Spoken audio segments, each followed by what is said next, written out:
Hello, this is the Happy Families podcast. So glad you've joined us today. Your child has a new confidant.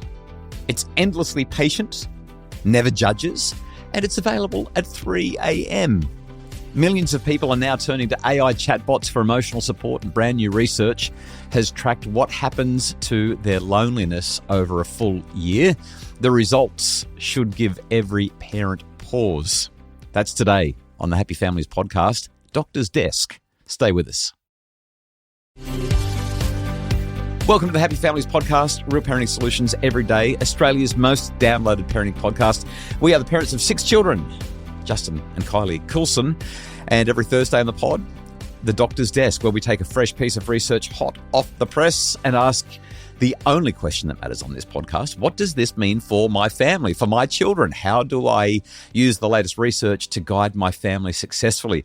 Today's paper comes from Psychological Science. It's one of the most prestigious journals in the field. It was published just weeks ago, and it's about what happens when people start using AI chatbots the way they'd use a friend.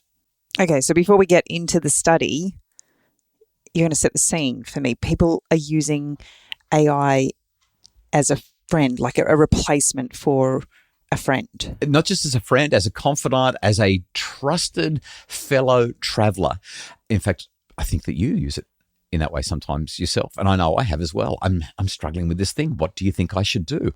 So before we get into the nitty-gritty of the study, I'm trying to kind of just, I guess, tease this out a little bit. I've used chat to ask them tricky questions when I'm struggling to kind of work out which way to go. Mm-hmm. And what's the problem? So I get emails from people all the time. I read articles online from people all the time who have used AI. Like, it's so obvious. The tells are clear. The grammar, even the punctuation tells you that AI is being used for all this sort of stuff. And people they're using it to plan their holidays, to plan their dinner, but they're also asking it for advice on life decisions. They're using it to debrief about their day. They're sharing feelings, deep personal feelings with AI. And to be fair to the technology, some short-term research suggests that it can work, sort of. I'll say sort of, because studies have found that AI responses can make people feel heard and supported, and they are sometimes, there was a study published just last week, they're sometimes rated as more empathic than human responses. No, I'm serious. No, and I feel that. I feel that when I've been dealing with something really, really tricky. I'm a talker. Yes. I love sharing with my friends. Right. But there are some things that just feel so heavy. Number one, I can't possibly bear the idea that I would place that on somebody else's shoulders. And sometimes there are things that you just wish that nobody would ever know. Yeah, but when you tell Chat, OpenAI, when you tell Claude, Anthropic, when you tell Grok, Elon Musk, when you tell them, you're actually telling this huge data center where, oh my goodness, like, you're just putting it out there. This is telling anyone that information is one day sold to, and I believe that one day these big AI companies are going to sell our personal data. You're telling them everything about yourself. Like, it's monstrous. Anyway, I wanted to highlight, even though it's not this study, a study that I read about just in the last week or so, brand new, showed that when people conferred with AI, they found their conversations with real people less satisfying, less fulfilling, less empathic, because the AI is so sycophantic. And as you said, it listens. It hears you. You get to offload, and it does it in some ways better than a human. It's never distracted. It never makes it about itself. It never stops and checks its phone mid-conversation. Maybe I'm just abnormal, because I can see the benefit of using it from time to time, but it's never felt like a replacement. The conversations that I would have with it, I would still have with my friends 9 times out of 10. Yeah, but a lot of people aren't. I know, but that's what I'm saying. I think that maybe I'm just a little bit different. Every time I would choose human contact over a chatbot, like every time. So that's where this study gets really interesting, because while I'm talking about short-term outcomes, and that's kind of what we've been discussing with these studies that I've just read recently, this specific research question looked at people leaning on a chatbot for companionship and how it affects their loneliness in the long run. So one of my favorite researchers, Elizabeth Dunn from the University of British Columbia, tested it. She's one of the world's leading happiness researchers. So Sirius Lab doing really, really good research. And they followed more than 2,000 adults across the UK, the US, Canada, and Australia for 12 months. They did 4 surveys, one every 4 months, and each time people reported how often they'd used a chatbot for social purposes over the previous 4 months, things like advice on whether to take a promotion or just chatting about the day.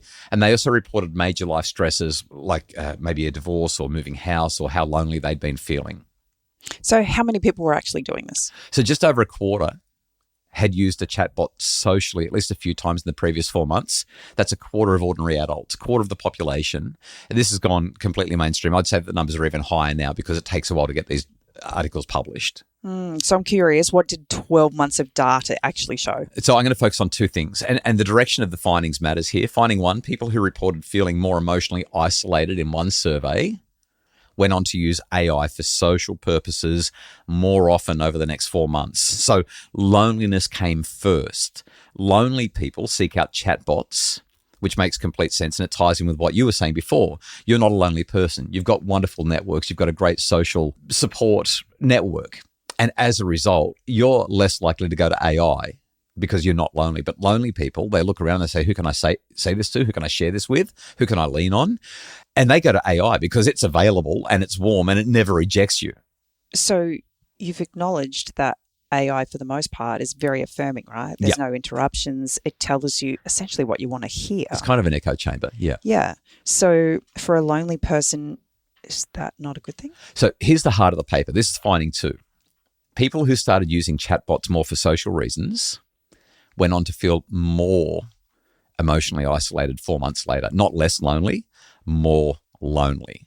So is that because you almost become dissatisfied with anybody else in the room because they're not the echo chamber that you want? The feedback that they provide is often not as sympathetic, not empathetic, not understanding. Well, sometimes you talk to a friend or a parent or a spouse and they challenge you rather than saying, you're right to feel this way, right? And when they challenge you, if you're having a hard time, that doesn't necessarily feel nice. Of course, challenges bring growth. They give you new insights, and the AI often won't do that.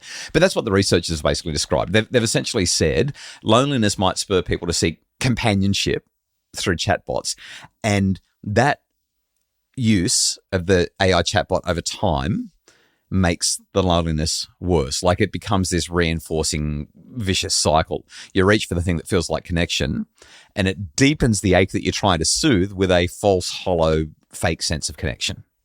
I find this conversation quite curious because when I have used it to kind of help me work through something, what I've actually found is while it does affirm that what I'm dealing with is hard, more times than not, maybe it's just the way I use it, it actually asks me what I want to do about it. So better AI is programmed to start to do that, but no matter what you respond with, it will usually tell you that that's a good idea.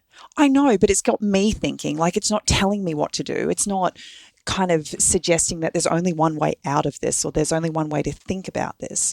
And when I kind of will suggest maybe this is how I'm feeling about going that way, it often gives me kind of pulverizing ideas. Like you could go that way, but just think about blah, blah, blah, or you could go this way. Okay. After the break, let's talk about what this means for loneliness and also what it means for our kids. This is the Happy Families podcast. Stay with us.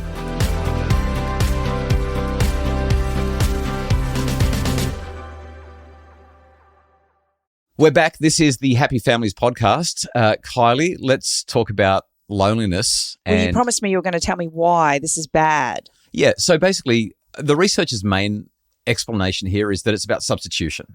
So when a lonely person turns to a chatbot instead of a human, they get support that simply isn't as nourishing. It's just not going to challenge you as much.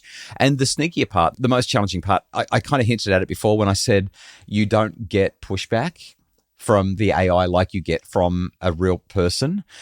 AI is just easy. There's no awkwardness. There's no risk.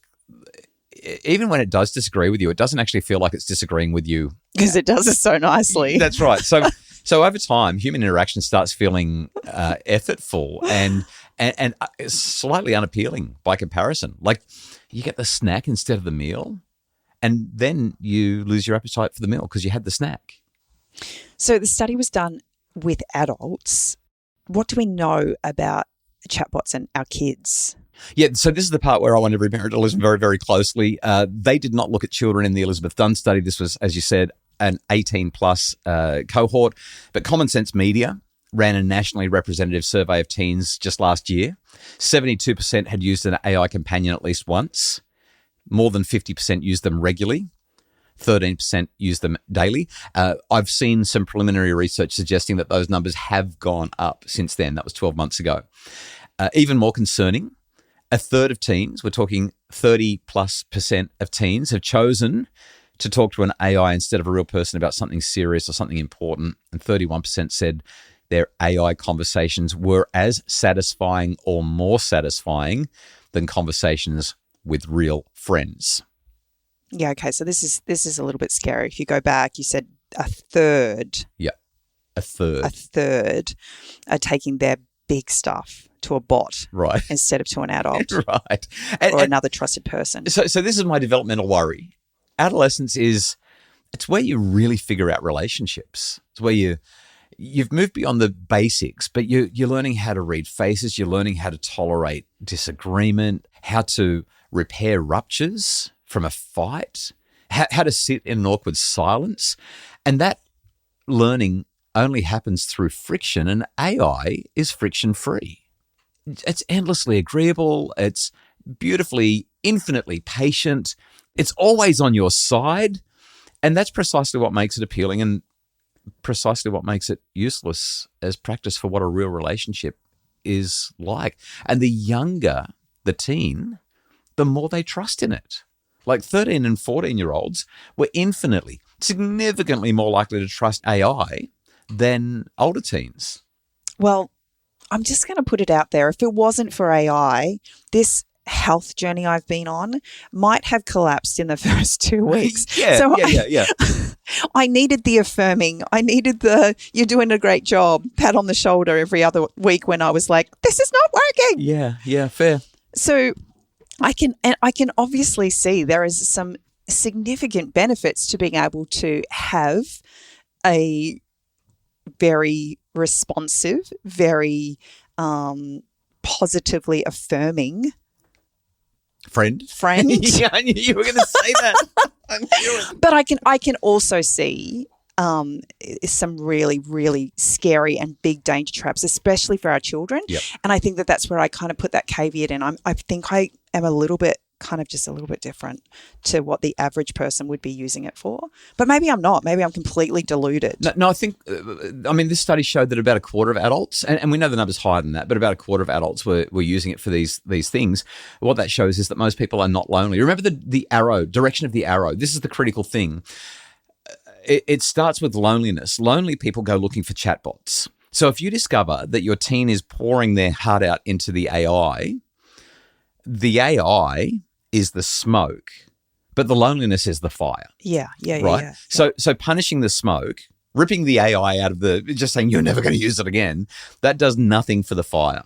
So 4 things. First, get curious, not furious. I talk about that all the time.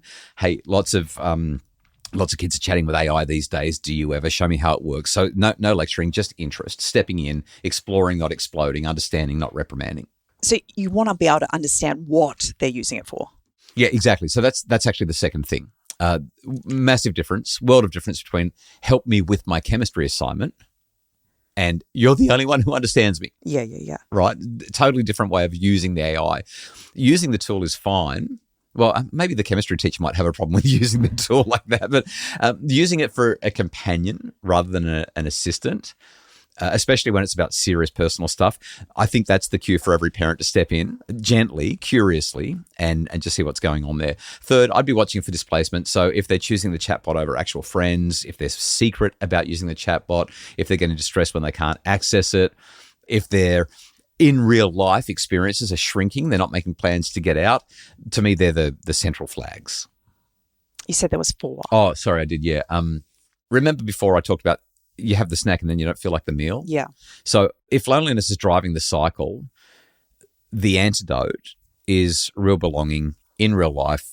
And that's something that parents can actually build, right? So prioritize sleepovers and sport and youth groups and part-time jobs and dinner table conversations without screens, because every time your child is involved in a genuine, friction-filled human interaction that's building an antidote. It's building protection against the loneliness. And I guess one last thing, this is research that's been done on adults. It's still fairly early research. The conclusion from the research is really interesting. If you focus only on short-term benefits of chatbot chats, you might hide more pernicious long-term effects. Okay, I mean, if you and I have highlighted really clearly that if you're doing fine, AI is probably going to be fine. It's just if you're not doing fine, AI can become a problem. Oh, I just had another thought. Yeah. If it wasn't for AI, we would not have found the reception venue for our daughter's wedding. Yeah, so we're not anti-AI. We're not anti-AI. We just want you to be careful and make sure that loneliness isn't feeding the beast. So when I think about this conversation, it's just an extension of social media. The difference is a chatbot is going to be more affirming than social media, right? But the messaging that our kids are getting on any form of social media or AI is not helpful if it's a replacement for physical contact. Yeah. A chatbot can simulate a friend, but it can't be one. And you might have 100 followers, but if you're not having, kind of face-to-face time with people, then it's hollow.